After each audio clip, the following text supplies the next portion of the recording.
So here you're going to see me doing stop, start, change direction, along with my glamorous assistant, Shamook.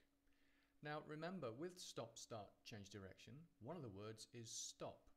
If at any point you feel your dog is pulling or overreacting, just staying where you are will show the dog you're not going any further. Remember, a dog that pulls is a dog that's saying, do I make the decision? Do I get there first?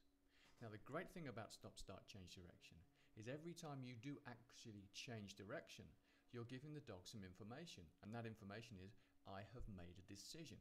We want the dog to understand that you are the decision maker, and therefore if you do 50 changes of directions in 5 minutes, then that's 50 decisions. This is intensive work for the dog. The dog gets physically and mentally stimulated and sees you create the opportunities to demonstrate leadership in an enclosed space. You can start this at home if you feel that's right, or as you can see with me here, in an area where it's fenced off, so if Shamook was to suddenly break off and run riot, she couldn't get that far. Start somewhere where you feel happy and in control, and if it all goes wrong, then it's fine. You can walk away. Do you know, sometimes just dropping the lead and leaving the scene is a signal to the dog as well, and that signal is, if you're not going to play nicely, we're not going to play at all. You will also notice that there are no jerky movements here. I'm not yanking her, I'm not jerking her around.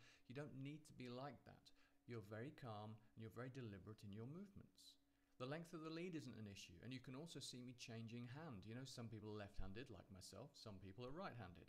It doesn't matter which hand you have the dog in, as long as you feel happy and in control. You know, there's only one way to guarantee that the length of lead consistently stays the same, and that's to have the dog on the end of a rod or a pole. We're not going to do that. We want this to be nice and relaxed. You can see the lead is nice and loose. Now, when the lead is nice and loose, that means the dog is responding well. But if you feel your dog is overreacting, remember, you can stop or change direction. Your dog gets physical stimulation, mental stimulation, and above all, sees you as a decision maker.